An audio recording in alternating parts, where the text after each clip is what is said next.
तो सबसे पहले हम लोग क्या देखेंगे, हम लोग देखेंगे insurance claim loss of stock.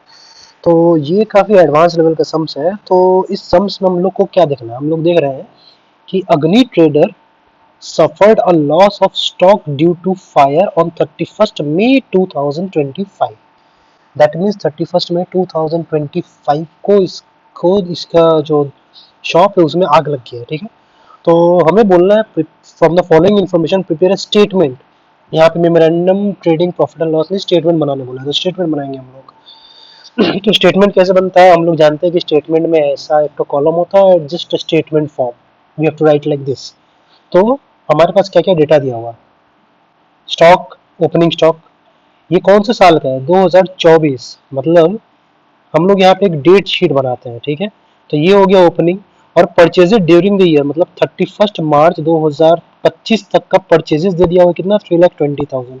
ठीक है, फिर सेल्स, इसी साल का सेल्स दे दिया हुआ है 4,05,200। एंड द क्लोजिंग स्टॉक कितना दिया है, 63,600, दैट इज स्टॉक। और हमारा आग कब लगा है, ठीक अगले साल 31 मई 2025 को। ठीक है, और इस दौरान परचेजेस फ्रॉम 1/4 टू 31 मार्च, इस टाइम मेरा परचेजेस कितना था, इस टाइम मेरा परचेजेस था, let me show one thing, या इस टाइम मेरा परचेजेस था 1,08,000, that is 1,08,000, and the sales has been given during this period was 1,22,800। तो ये इन्फॉर्मेशन हमें दिया गया है, लेकिन हमें ये नहीं बताया गया कि ग्रॉस प्रॉफिट है कितना। तो ग्रॉस प्रॉफिट के लिए मुझे इस डेटा का इस्तेमाल करना होगा और यहाँ से हम लोग निकालेंगे ग्रॉस प्रॉफिट रेशियो। ठीक है, तो ग्रॉस प्रॉफिट रेशियो हम लोग जानते हैं कैसे निकलता है, that is opening stock plus purchases minus closing stock. ठीक है, और ये जो होता है इससे opening plus purchases minus closing को बोलते हैं कॉस्ट ऑफ गुड्स सोल्ड। और सेल्स से अगर हम लोग कॉस्ट ऑफ गुड्स सोल्ड को माइनस कर दे तो हमें क्या पता चलता है, हमें पता चलता है ग्रॉस प्रॉफिट। तो हम लोग इसके बाद वाला इंफॉर्मेशन देखते हैं। An item of good purchased in December 2023, मतलब ठीक इससे पहले, पिछले साल, दैट इज दिसंबर 23 को एट अ कॉस्ट एक सामान परचेज किया गया था जिसका दाम था 20,000, जिसको वैल्यूड किया गया 12,000 ऑन 31/3/2024। मतलब ये जो स्टॉक हम लोग देख रहे हैं इसमें 12,000 का सामान ऐसा है जिसका प्राइस था 20K। मतलब ये एबनॉर्मल आइटम बोल के हम लोग ट्रीट कर सकते हैं। ठीक है, जिसमें से 76,800 में से 12,000 अगर हम लोग हटा दे तो 64,800 will be my normal item. ठीक है, half of these goods were sold on October 2024, मतलब अक्टूबर मतलब इस साल, मतलब इसी साल के पीरियड में क्या हुआ था, इस साल के पीरियड में अक्टूबर के टाइम में हाफ, मतलब 20,000 का हाफ, 20,000 का हाफ सामान हम लोग कितना में बेचे, 5,200 में, मतलब एट ए लॉस हम लोग बेचे हुए हैं। तो हिसाब से क्या हो रहा है, 10,000 का गुड्स को मैंने कितना में बेचा है, 5,200। ठीक है, एंड द रिमेनिंग स्टॉक, ये एबनॉर्मल आइटम का बात हो रहा है। एंड द रिमेनिंग स्टॉक मतलब बचा हुआ कितना था, 10,000 रुपीज का स्टॉक था जो कि वैल्यूड किया गया है 4,800 में। इसका मतलब ये जो मेरा क्लोजिंग स्टॉक हम लोग देख रहे हैं, इस क्लोजिंग स्टॉक में 4,800 का सामान क्या है, ये एबनॉर्मल आइटम हो गया। ठीक है, जिसका वैल्यू कितना है, जिसका वैल्यू है तुम्हारा 10,000, right. And 1/4 of the original stock, original मतलब 20,000, मतलब 20,000 का 1/4 कितना होता है, 5,000। तो 5,000 of the stock has been sold what at 2,800 during this period, मतलब इस पीरियड में 2800 का ऐसा सेल है जो कि क्या है, एबनॉर्मल है। ठीक है, तो बाकी का क्या हो गया, normal. And remaining value, remaining stock was valued at 60% of the original cost. और बाकी का जो स्टॉक बचा रहा, तो 60% मतलब बाकी का स्टॉक कितना बचा, जैसे कि मान लो 20,000 से 10,000 गया और ये 5,000 बिका, तो बचा कितना, 5,000। 5,000 का वैल्यू कितना हुआ, 60%, दैट इज 5 6 33,000 वैल्यू हुआ।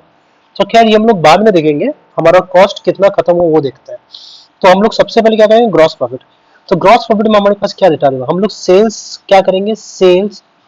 तो हम लोग जैसे हम लोग ट्रेडिंग अकाउंट में करते हैं, जैसे कि बताते हैं आप लोग को, ट्रेडिंग हम लोग क्या करते हैं, सेल्स यहाँ लिखते हैं, क्लोजिंग स्टॉक यहाँ लिखते हैं, और ओपनिंग स्टॉक और परचेजेस हम लोग यहाँ लिखते हैं। तो आता है क्या मेरा ग्रॉस प्रॉफिट। तो हम लोग सेल्स क्लोजिंग स्टॉक ऐड करेंगे और ओपनिंग स्टॉक परचेजेस को लिस्ट करेंगे। तो ये कौन से साल का मैं बना रहा हूँ, ग्रॉस प्रॉफिट रेशियो फ्रॉम 24, 25 इस डेट से मुझे निकलेगा। तो नॉर्मल और एबनॉर्मल आइटम का मैंने दो अलग अलग कॉलम बनाया है। तो सेल्स मेरे पास कितना था, जैसे कि मैंने बताया 4,05,200 में से 5,200 एबनॉर्मल आइटम था, और मेरे पास स्टॉक कितना था 63,600 में से 4,800 जो था, जो मैंने बताया था वैल्यूड किया गया था, ये था क्या मेरा एबनॉर्मल, और ये था मेरा नॉर्मल, ये टोटल था। तो टोटल से एबनॉर्मल को हटाएंगे तो मेरे पास कितना आएगा ये, और एबनॉर्मल आइटम मेरे पास कितना था, ये एबनॉर्मल ये जो था ये मैंने बताया कॉस्ट। तो हमारे पास नॉर्मल स्टॉक का कॉस्ट ये रहा, और एबनॉर्मल का कॉस्ट क्या था, हाफ बिका था, तो उसका कॉस्ट ये रहा। ठीक है, तो हमारे पास टोटल मतलब जो क्रेडिट साइड का आइटम है वो इतना है 45,800 एंड द 15,200, ये सब क्या है एट कॉस्ट है। उसी तरीके से हम लोग परचेज को लेस करेंगे, तो परचेज को जैसे मैं लेस करूंगा तो मेरे पास ये अमाउंट आएगा। फिर ओपनिंग स्टॉक को भी लेस करूंगा, लेकिन ओपनिंग स्टॉक में नॉर्मल आइटम कितना है 76,800 में 12,000 एबनॉर्मल है, तो मेरे पास कॉस्ट में कितना हो रहा है, ये हो गया मेरा नॉर्मल आइटम, और एबनॉर्मल में कितना है ये कॉस्ट है, जो कि मेरा 20,000, ये ओपनिंग स्टॉक है 1/4/20 का 24 का। तो मेरे पास ग्रॉस प्रॉफिट कितना आ गया, ग्रॉस प्रॉफिट आया 74,000, और इसका लॉस आया कितना 48,000 4,800। तो हमारे पास ग्रॉस प्रॉफिट रेशियो आ जाएगा that is GP by sales. Sales मैंने कितना था, नॉर्मल सेल्स 4 लाख का था, तो 4 lakh into 100 that is my 18.5%, right. और जो cost of goods sold during the period of, ये अब मतलब अप्रैल से लेके मई तक का, जब आग लगा, आग कब लगा था 31/5/2025 को, तो इस डेट से इस डेट तक का मेरे पास क्या डेटा है। तो कॉस्ट ऑफ गुड्स सोल्ड का मतलब क्या होता है, that is sales minus gross gross profit.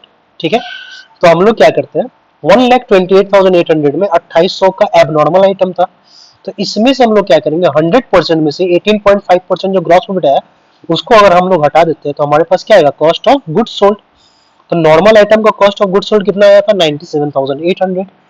उसी तरीके से एबनॉर्मल आइटम का कॉस्ट ऑफ गुड्स सोल्ड इस पीरियड में कितना था 20,000 का 1/4 बेचा था ना, तो वो था तुम्हारा 5,000। ठीक है, तो अब हम लोग निकालेंगे लॉस ऑफ स्टॉक। तो हमारे पास लॉस ऑफ स्टॉक कितना है, तो सिमिलरली क्या करेंगे हम लोग यहाँ पे क्या करेंगे opening stock plus purchases minus closing stock करेंगे, माइनस क्लोजिंग स्टॉक नहीं that is minus cost of goods sold. तो ये आई है मेरा क्लोजिंग स्टॉक। तो ओपनिंग स्टॉक मेरे पास पता था हमको कितना था, दैट इज पिछले साल का क्लोजिंग, जैसे कि मान लो ये यहाँ पे जो हम लोग क्लोजिंग स्टॉक देख रहे हैं 31/3 का, ये इस साल का ओपनिंग स्टॉक होगा दैट इज 1/4 का। तो ये इस टाइम में मेरे पास था कितना 58,800 नॉर्मल एंड 10,000 एबनॉर्मल। तो 58,800 नॉर्मल एंड 10,000 इज एबनॉर्मल। तो मेरे पास टोटल स्टॉक कितना है 68,800, और मैंने परचेजेस कितने किया था, इतने का सामान मैंने इसमें परचेज किया था। तो मेरे पास टोटल कितना सामान है 166,800 एंड 10,000 एबनॉर्मल वाला, टोटल में मेरा इतना। और मैंने सामान कितने का बेचा, जो मैंने कैलकुलेट किया कॉस्ट ऑफ गुड्स सोल्ड, ये सामान बेचा था। तो ये सामान कितने का था 97,800 एंड 5,000। तो मेरे पास टोटल सोल्ड इतना हुआ है। तो stock as on date of fire, जिस वक्त आग लगा मेरे पास कितने का स्टॉक था 69,000 नॉर्मल आइटम का और 5,000 एबनॉर्मल का, ये सारा का सारा कॉस्ट पे। तो टोटल आइटम मेरे पास कितने का था 74,000 का। अब यहाँ पे सैल्वेज वैल्यू, सैल्वेज वैल्यू क्या होता है, सैल्वेज वैल्यू मतलब जो स्टॉक मैंने बचा लिया। तो जो stock salvage was estimated as 24,000, तो 24,000 का मैंने स्टॉक क्या किया बचा लिया था। तो 74 में से मेरे पास 24 चला गया, तो बचा कितना मेरे पास, इतना सामान मेरा आग में जल के खाक हो चुका है, कितना 50,000 का। तो इंश्योरेंस क्लेम क्या बोलता है, इंश्योरेंस क्लेम कहता है अगर मेरा policy value stock as on date of fire से अगर कम होता है तो हम लोग एवरेज क्लॉज बैठाएंगे। एवरेज क्लॉज मतलब ये वाला फॉर्मूला। ठीक है, तो यहाँ पे मेरा stock as on date of fire कितना है 74,000, और पॉलिसी वैल्यू कितना है मेरा 30,000, तो obviously it's less, so I will put the average clause. तो एवरेज क्लॉज क्या होता है, मेरा कितना का नुकसान हुआ लॉस बाय फायर, और मेरे पास उस वक्त कितने का स्टॉक था divided by this into policy value. तो 50,000 divided by 74,000 into 30,000 that is my 20,270।